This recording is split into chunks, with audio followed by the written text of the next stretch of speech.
بسم الله والصلاة والسلام على رسول الله وعلى آله وصحبه ومن والاه ثم أما بعد.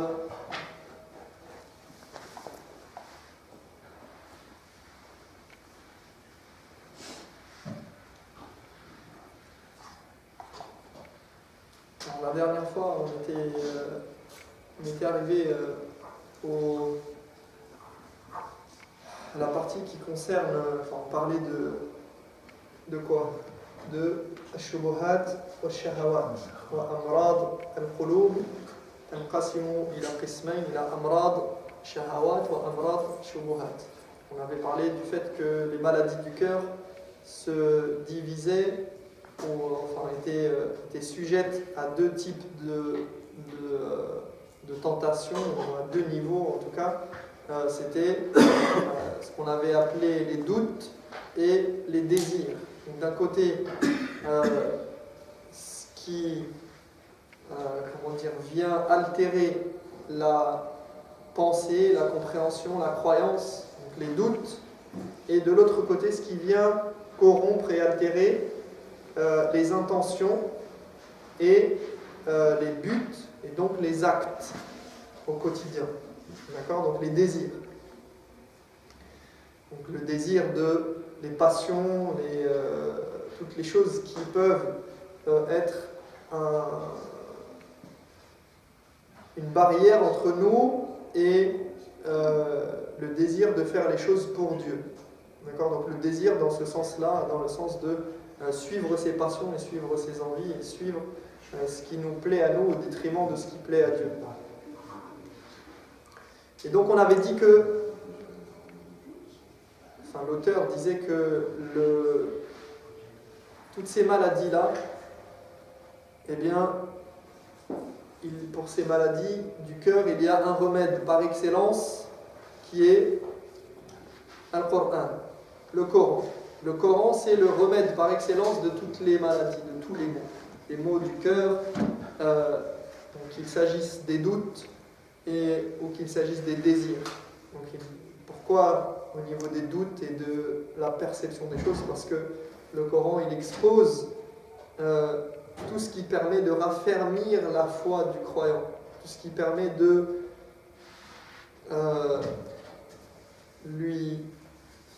renforcer ses certitudes et de lui prouver qu'il est sur la bonne voie.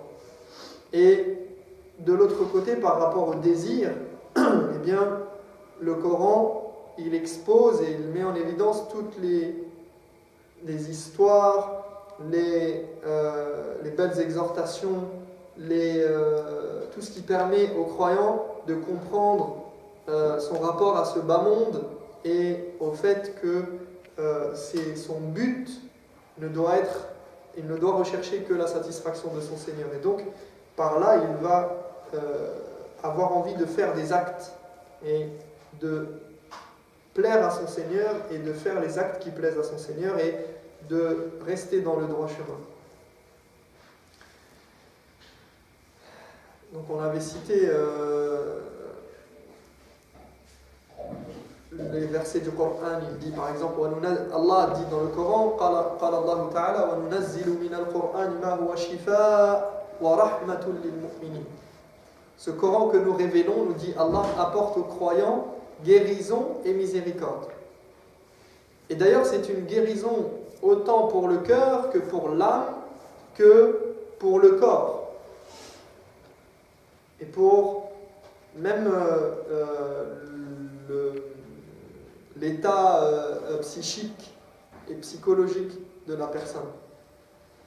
Parce que celui qui lit le Coran, eh bien, ça lui apporte un apaisement, une sérénité, même dans son esprit, il trouve des réponses à toutes les questions qu'il peut avoir, toutes les questions que l'homme peut se poser, même les questions existentielles.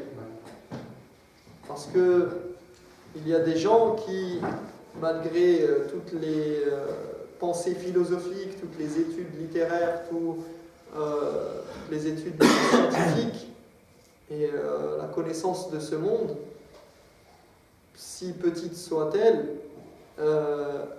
continuent de se poser des questions et de chercher, ils sont toujours dans la perplexité pour savoir pourquoi ils existent, qu'est-ce qu'ils font sur Terre, quelle est leur voie, où ils vont, d'où ils viennent. D'accord? Ce sont des questions existentielles. Et nous, alhamdoulilah, ces questions-là, elles sont... c'est même plus des questions, c'est des évidences. On sait d'où on vient, on sait où on va, on sait pourquoi on vit, on sait pourquoi les choses nous arrivent, pourquoi elles ne nous arrivent pas.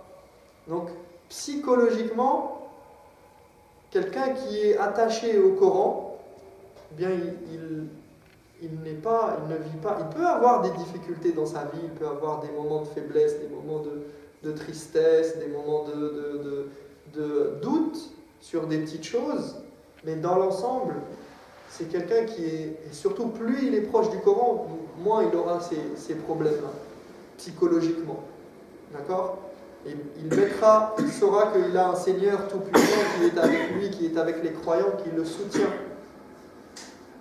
Il mettra sa confiance en Allah subhanahu wa ta'ala. Il y a un médecin qui a dit, j'ai vu un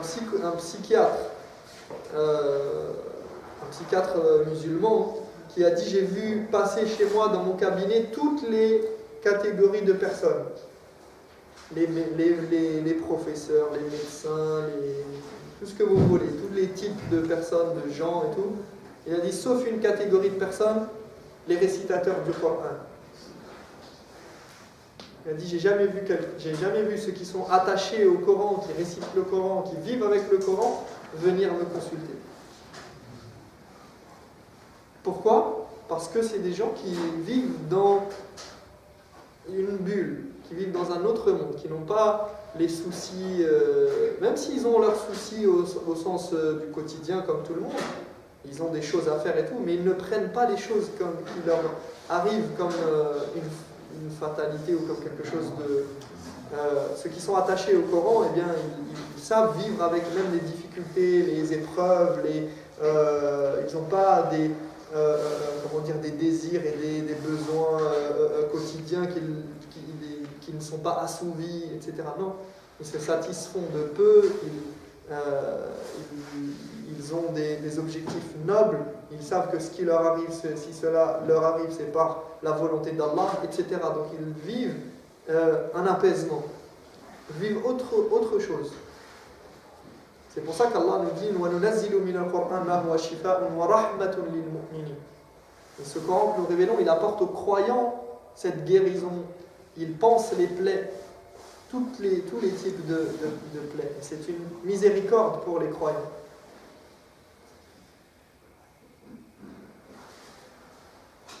Et c'est une guérison aussi, même physique. On sait que le prophète sallallahu alayhi wa sallam, il a guéri des maladies et des maux par la lecture du Coran. Ça, on en est convaincu et persuadé. Ce qui n'empêche pas de chercher à se guérir par les moyens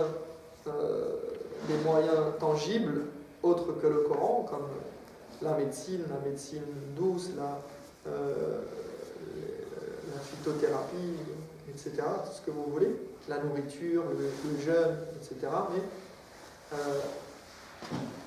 on sait que le Coran, il est une guérison, et de toute façon, on sait que c'est Allah qui guérit. C'est Allah le guérisseur. Tout ceci, tout ce qu'on fait, ce ne sont que des moyens pour obtenir la guérison. Et si Allah il a décidé qu'on ait la guérison, on l'aura, quel que soit le moyen. S'il a décidé qu'on n'ait pas la guérison, qu'on ne l'obtienne pas et qu'on continue à être malade, eh bien on sera malade. Même si on prend tous les médicaments, tous les traitements, tout ce qu'on peut trouver, et qu'on va voir tous les médecins du monde.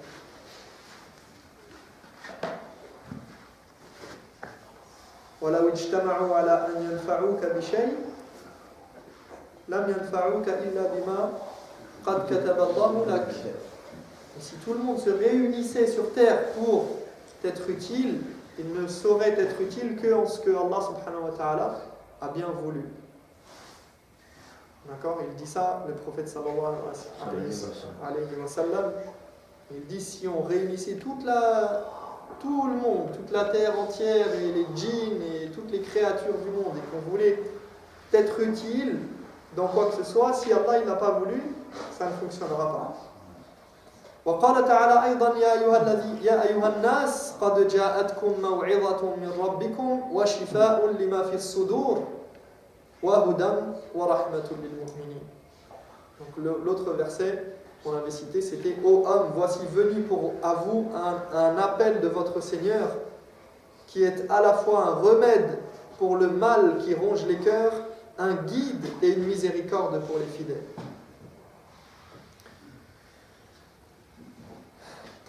Donc on va reprendre là où on s'était arrêté exactement. Je pense qu'on est arrivé. Donc il dit, je vais juste relire le passage, il dit Fayata'azza al-qalbu min al-iman wal-Qur'an al-Karim bima yuzakkihi wa yuqawwihi. Le cœur est donc nourri par la foi et le Coran qui lui apporte ce qui lui permet de se purifier et de se renforcer. وكل من القلب والبدن محتاج إلى أن يتربى فينمو ويزيد حتى يكمل ويصلح. Le cœur, tout comme le corps, a besoin qu'on prenne soin de lui pour qu'il puisse grandir, se développer jusqu'à ce qu'il arrive à maturité et soit en bon état. فكما أن البدن محتاج إلى أن يزكو بالأغذية المصلحة له والحمية عما يضره فلا ينمو إلا بإعطائه ما ينفعه ومنعه ما يضره فكذلك القلب لا ينمو ولا يتم صلاحه إلا بذلك. De même que le corps a besoin qu'on le nourrisse de ce qui lui est salutaire et qu'on le protège de ce qui lui est néfaste pour bien évoluer, le cœur ne pourra atteindre son état de maturité et d'épanouissement sans qu'on en prenne soin. Donc ici, il nous compare le cœur et le corps. D'accord, le besoin d'être nourri et d'être protégé. Ce sont deux besoins qui sont importants et que on a tendance à on a tendance à s'attacher à ces deux choses-là pour notre corps. On nourrit notre corps et on le protège, on essaye de se prémunir, de le préserver. Et bien de la même manière, le cœur, il a besoin qu'on le nourrisse et qu'on le protège. Et il dit وَلَا سَبِيلَ لَهُ إِلَى الْوُصُولِ إِلَى ذَلِكَ إِلَّا مِنْ خِلَالِ الْقُرْآنِ الْكَرِيمِ. Et il dit, et c'est seulement à travers le Coran que cela peut se produire. وَإِذَا وَصَلَ إِلَى شَيْءٍ مِنْ غَيْرِهِ فَهُوَ نَزْرٌ يعني قليل تافه فهو نزر لا يحصل به تمام المقصود وكذلك الزرع لا يتم إلا بهذين الأمرين أي التغذية والحمية فحينئذ يقال زكى الزرع وكمل. Et si jamais il atteint cela par un autre moyen, donc il dit si jamais il arrive à maturité, si jamais il arrive à obtenir un petit peu de nourriture dans son cœur par autre chose que le Coran, par un autre biais, qu'il arrive à le nourrir et un petit peu le préserver des tentations et de certaines choses, autrement que par le Coran, il dit cela n'aura que très peu d'effet et n'atteindra pas le but recherché. Il dit idem pour la graine, elle ne peut atteindre sa maturité qu'avec ces deux éléments, être nourrie et protégée. C'est seulement alors qu'on pourra dire que la graine a poussé et est parvenue au stade de maturité. فإنه ينبغي إذن للعبد أن يدرس علامات مرض القلب وعلامات صحته حتى يتأكد من حالة قلبه. Donc après avoir exposé tout ça, il nous dit que puisque on doit nourrir ce cœur et le protéger, tout comme on le fait pour le corps, et que ceci passe par la lecture du Coran, mais il nous dit voilà pourquoi le serviteur doit impérativement connaître les symptômes des maladies du cœur et les indices qui montrent sa bonne santé, afin qu'il puisse être certain de l'état de son cœur. Donc, le serviteur, le croyant, qu'est-ce qu'il doit faire? Il doit apprendre à reconnaître les signes caractéristiques du cœur malade et du cœur sain, pour ensuite confronter son cœur et établir un diagnostic. Donc, ici, dans la suite du livre, il va nous lister des symptômes des maladies du cœur. Donc il va nous dire min alamati maradil qalb kada wa kada wa kada. Il va nous donner des indices et des signes qui font que si on coche, eh bien on va pouvoir dire tiens oui, ça je l'ai, ça je l'ai, ça je ne l'ai pas. Donc je suis malade à tel et tel niveau. Comme on dirait, comme on va chez le médecin et qu'il nous dit est-ce que vous avez mal là, est-ce que vous avez des rougeurs, est-ce que ça vous gratte, est-ce que... Et il va nous dire ah bah vous avez telle maladie. Et bien là c'est la même chose. On va apprendre, on va essayer de mettre en évidence des signes et des symptômes qui montrent qu'on est malade ou pas. Et donc voilà ce que le serviteur il doit faire, apprendre quelles sont les maladies du cœur pour pouvoir les traiter. Pour confronter son cœur et se dire tiens, est-ce que j'ai ça? Et j'établis un diagnostic. Et c'est chacun qui doit faire ça avec soi-même, c'est pas pour les autres, c'est pour nous-mêmes. Et parce que Allah subhanahu wa ta'ala il dit balil insanu ala nafsihi basira walau alqa ma'adira. Allah dit en vérité l'homme a parfaitement conscience de ce qu'il a fait, de ses propres défauts, de ses propres tares, quand bien même il se trouverait toutes les excuses du monde. Donc le croyant, il doit se confronter, il doit faire son autocritique. Il doit regarder, est-ce que mon cœur il est malade ou pas? Parce que c'est bien beau d'avoir des grands discours et dire moi je suis, ou je fais, et je suis comme ci, je suis comme ça. On a des gens qui font pas la prière et qui nous disent non mais moi j'ai un cœur pur. Hein? Ils disent non mais moi j'ai un cœur pur, je ne veux du mal à personne. Ah bon? Mais pourtant, si je fouille bien, je vais regarder un peu dans tes intentions, dans tes actes, dans est-ce que tu fais ci, est-ce que tu fais ça. Bizarrement, je vais pas, cette pureté-là que tu clames haut et fort, eh bien, je ne vais pas la retrouver. فَإِنْ كَانَ قَلْبُهُ مَرِيضًا سَعَى فِي عِلَاجِهِ قَبْلَ أَنْ يَلْقَى اللَّهَ تَعَالَى بِقَلْبٍ مَرِيضٍ فَلَا يُؤْذَنُ لَهُ فِي دُخُولِ الْجَنَّةِ.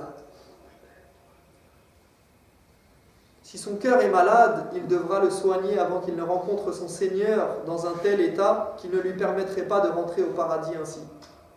Une des plus grandes faveurs d'Allah, c'est de te faire prendre conscience de tes défauts et des maladies qui rongent ton cœur. Parce que beaucoup de gens ont des maladies graves dans le cœur et ne font rien pour changer. Et ils ne savent même pas qu'ils sont malades. Et c'est la même chose, c'est comme pour le corps. Et comme on est dans une société où on nous dit faites ce que vous voulez et après on trouvera un remède, on vous dit fumez, buvez, sortez, faites, mangez n'importe quoi. De toute façon, on a en stock des remèdes pour vous guérir, ce qui est faux. Hein. Mais en tout cas, on a des moyens de diminuer le mal que vous vous êtes fait à longueur d'année. Et parfois ça marche, parfois ça ne marche pas.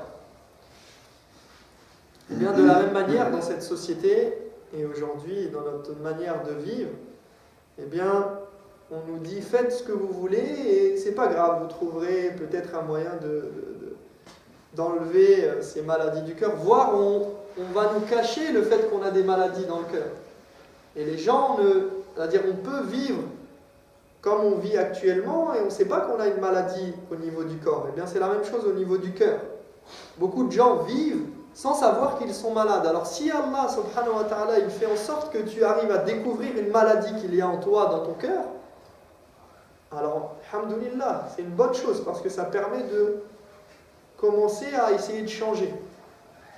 Et c'est ça notre but dans notre quête spirituelle et dans notre cours ici d'éducation spirituelle. C'est ça l'éducation spirituelle, c'est changer. Essayer de changer ce qui ne va pas en nous. Et comment on peut changer ce qui ne va pas en nous si on ne sait pas qu'on a quelque chose qui ne va pas? Je me rappelle une fois, il y a un frère qui est venu me voir après la khutbah de Jumu'ah. J'avais parlé de l'ujb, j'avais parlé de l'autosatisfaction. Et il m'a dit, ah, d'habitude les khutbahs ça ne me touche pas, mais celle-là elle m'a touché. J'ai dit, ah bah c'est normal. Si tu crois que tu es au-dessus du discours religieux et qu'il n'y a rien qui te touche, forcément l'autosatisfaction, quand on va parler, ça va te toucher. Ce que tu viens de dire a confirmé ce qu'on aurait pu penser de toi quand tu dis que le discours religieux, pas le discours religieux en général, mais bon, d'habitude, il m'a dit ça ne me concerne pas. Comme si je suis tellement parfait que au-dessus de tout critère. Quand on parle, bon oui, faites ceci, faites cela, j'ai pas besoin. Mais là, tu as parlé de quelque chose, ça m'a touché. Bah oui, c'est normal, parce que ça te concerne. Donc,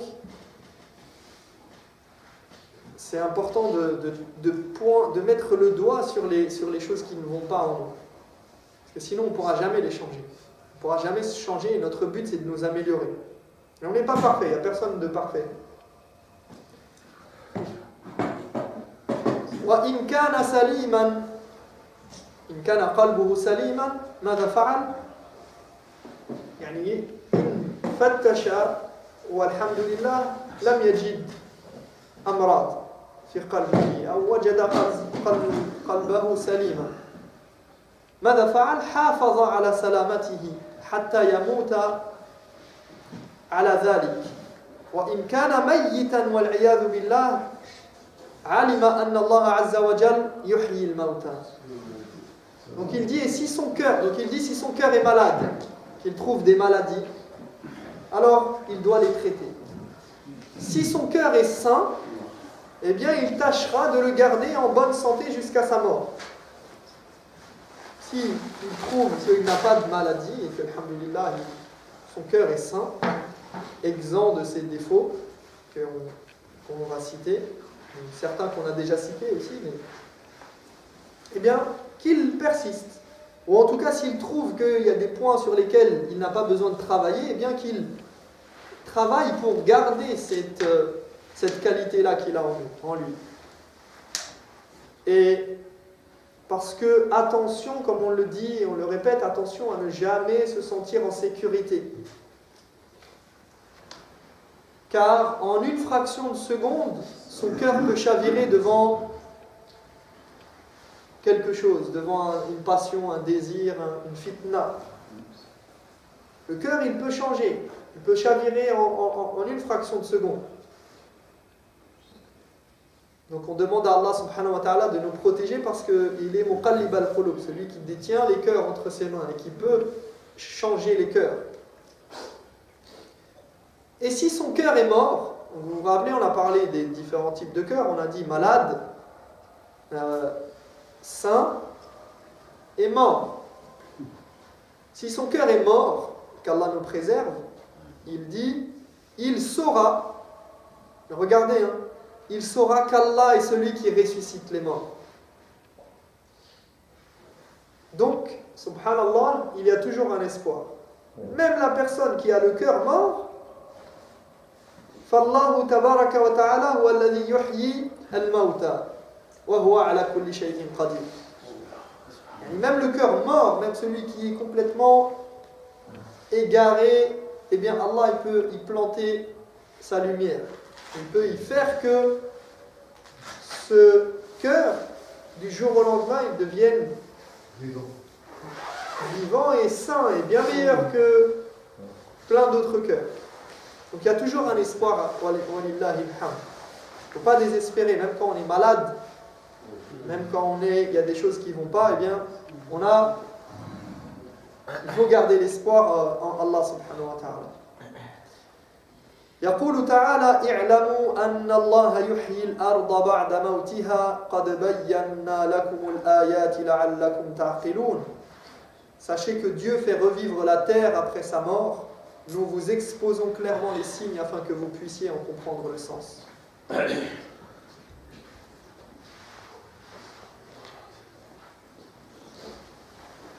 alamat marad al-qalb. On va entamer la nouvelle partie qui logiquement s'intitule les signes de la maladie du cœur. Et là, il va nous lister certains symptômes, certains signes qui indiquent qu'on a une maladie dans le cœur ou pas.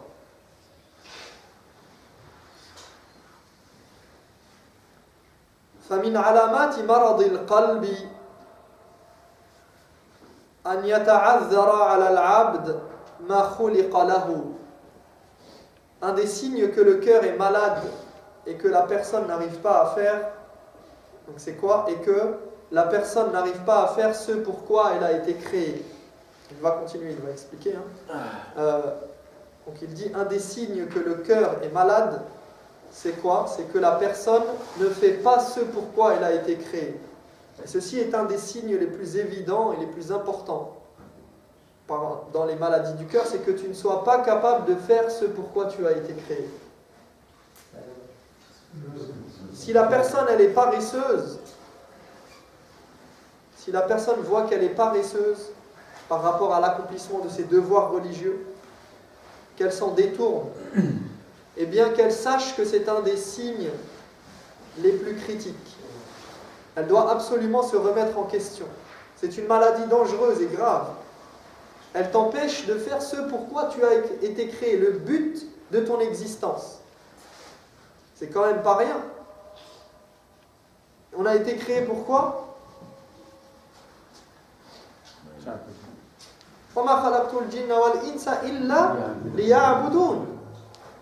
Je n'ai créé les djinns et les hommes, nous dit Allah, que pour m'adorer.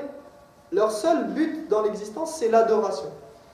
Donc celui qui n'arrive pas à adorer son Seigneur dans les choses les plus basiques et les plus essentielles et faire les commandements, appliquer les commandements les plus essentiels du musulman, ça c'est un des signes d'une maladie grave dans le cœur. On doit toujours garder cela à l'esprit, que rien ne vienne te perturber dans ta quête et dans l'accomplissement de tes devoirs. C'est ça notre but sur terre. Tout à l'heure, je parlais du fait que le Coran, il répond à toutes les questions. Eh bien, une des questions existentielles, c'est quelle est la raison d'être, l'existence de l'homme? Pourquoi existe-t-il? Il existe pour adorer son Seigneur.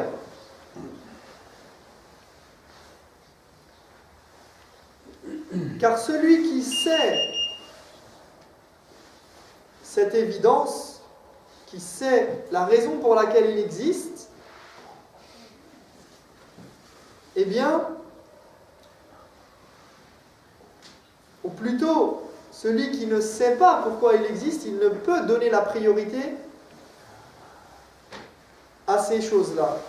Et à l'inverse, celui qui sait pourquoi il existe, eh bien, il ne peut donner la priorité à une chose de ce bas monde au détriment de son devoir religieux. Celui qui sait qu'il existe pour l'adoration d'Allah, il sait que c'est ça son but, il ne mettra jamais quelque chose de ce bas monde en priorité, puisque son but, c'est l'adoration.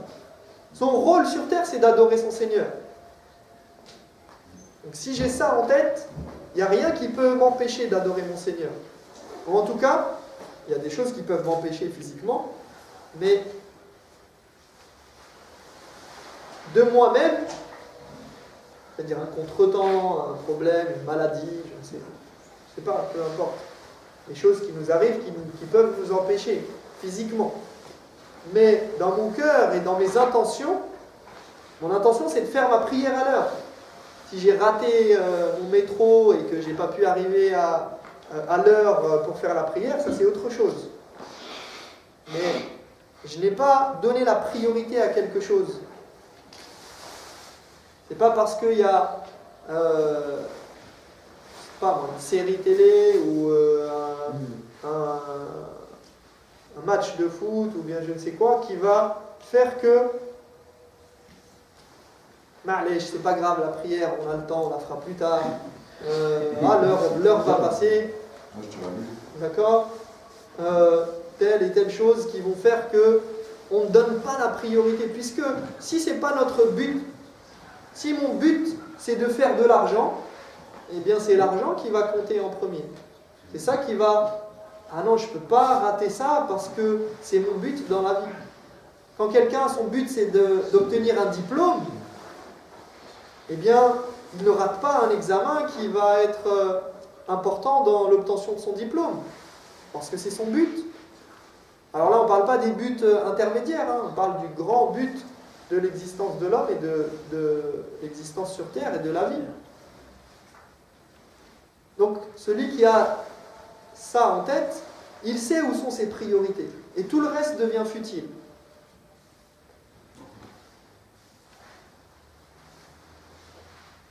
Et ça, c'est important. Il est important de connaître la raison de ton existence sur Terre. Sabab al-wujud. Ça, c'est le premier point. La première chose, la première étape.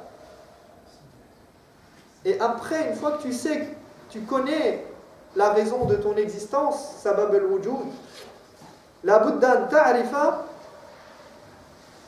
il est important que tu saches et que tu aies conscience du court terme de cette existence. Tu sais pourquoi tu existes et tu sais que cette existence va terminer, mais qu'elle va se terminer rapidement. Ça, c'est très important. Après que tu aies su pourquoi tu es là, sache que tu ne seras pas là pour longtemps.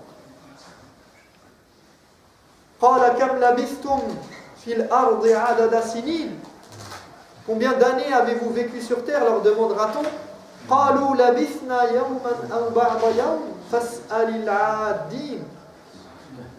Nous y sommes restés, répondront-ils, un jour ou moins encore.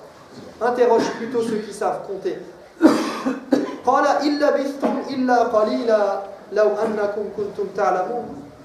Vous n'y êtes resté qu'un laps de temps très court, si vous pouviez le savoir, dira le Seigneur.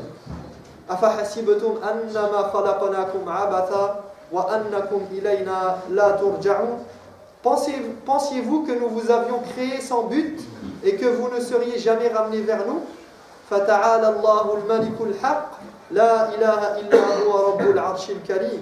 Exalté soit Dieu, le vrai souverain, il n'y a point de divinité que lui, le Seigneur du trône sublime. Ils ont répondu un jour à peine, alors qu'ils ont vécu des années, voire des siècles. Ils ont vécu sur terre. Mais en fait, c'est comme si c'était... Même à l'échelle de l'humanité, c'est rien du tout. Et alors, que dire à l'échelle de l'individu? Combien tu vas vivre? 50 ans, 60 ans, 70 ans, 100 ans? Sache que c'est très court. Ça passe très vite. On se retourne et c'est déjà fini. Donc on sait pourquoi on existe, quel est notre but sur Terre, et on sait aussi que pour concrétiser ce but, on n'a pas beaucoup de temps. فمن علامات مرض القلب أن يتعذر على العبد ما خلق له من معرفة الله ومحبته والشوق إلى لقائه والإنابة إليه وإيثار ذلك على كل شهوة. Donc il dit, le premier signe à retenir, il dit, un des signes que le cœur est malade et que la personne n'arrive pas à faire ce pourquoi elle a été créée, à savoir la connaissance de Dieu, son amour et le désir ardent de le rencontrer, de retourner vers lui et de donner la préférence à cet objectif sur tout autre désir. فَيُقَدِّمُ الْعَبْدُ حَظَّهُ وَشَهْوَتَهُ عَلَى طَاعَةِ اللَّهِ وَمَحَبَّتِهِ. De sorte que le croyant malade donne la priorité à ses désirs et à lui-même, à ce dont il a envie, sur l'obéissance d'Allah et son amour. كما قال الله عز وجل أرأيت من اتخذ إلهه هواه أفأنت تكون عليه وكيلا. Comme le dit Allah, n'as-tu pas vu celui qui prend sa passion pour une divinité? Serais-tu disposé à en être le garant? Il suit ses passions, ce qui le pousse à faire les choses ou ne pas les faire, à choisir, ce sont ses désirs. ses envies, ce qu'il aime. Donc il suit ses passions, il suit ce qu'il a envie de faire. Il a envie de dormir, il dort. Il a envie de manger, il mange. Ramadan, pas ramadan, prière, pas prière, peu importe. Laisse-moi dormir. Mais c'est l'heure de la prière. Ah non, c'est pas important. J'ai faim. Ah non, toute la journée, je vais devoir me retenir de manger. Et pourquoi? Moi, j'ai faim, je veux manger. Donc il suit ses envies. قال بعض السلف هو الذي كلما هوى شيئا ركبه هذا الذي اتخذ إلهه هواه والذي كلما هوى شيئا ركبه. Donc un pieux a expliqué ce verset en disant, un des pieux anciens, il dit c'est celui qui, dès qu'il a une envie, il l'assouvit. Dès qu'il a envie de faire quelque chose, il le fait. Peu importe ce que ça implique, ce que ça engendre, peu importe que ça plaise ou non à Dieu, peu importe que ça ait telle et telle conséquence, j'ai envie de faire quelque chose, c'est ça comment dire, qui vient me dicter ce que je dois faire. Ce sont mes envies. C'est ça le roi et c'est ça mon maître. Ce sont mes passions et mes envies. Et c'est pour ça d'ailleurs qu'on a toujours ce débat-là avec des gens qui ne suivent pas, qui n'arrivent pas à comprendre l'essence de l'islam et qui disent mais tu ne peux pas faire ça, tu ne veux pas faire ça, et qui ne comprennent pas que la question n'est pas que j'ai envie ou que j'ai pas envie. C'est pas la question en fait. Même si j'ai envie, je ne le ferai pas. Et j'éduque mon âme à ne pas avoir envie d'ailleurs, ou à avoir envie ce que Dieu veut. Ça c'est quelque chose que quelqu'un qui n'est pas dans la foi a du mal à comprendre. Mais tu n'as pas envie de boire de l'eau là pendant plein Ramadan, pendant l'été, avec 18 heures de jeûne. Même si j'ai envie, même si tu me mets tout ce que tu veux devant, je ne boirai pas. Pourquoi? Parce que je donne la priorité à la volonté d'Allah. Même si moi j'ai envie. Et ça c'est dur à comprendre pour quelqu'un qui n'est pas là-dedans. Et celui qui suit ses passions comme ça, de cette manière, c'est exactement la description de l'hypocrite. Alors que le croyant, avant de faire quoi que ce soit, eh bien il regarde si cela plaît à son Seigneur ou non. نكتفي بهذا القدر إن شاء الله تعالى ونتابع الكلام المرة القادمة. نسأل الله تبارك وتعالى أن يجعلنا من عباده المتقين الذين يتبعون سنته وسنة نبيه محمد صلى الله عليه وسلم. سبحانك اللهم وبحمدك أشهد أن لا إله إلا أنت أستغفرك وأتوب إليك وجزاكم الله خيرا.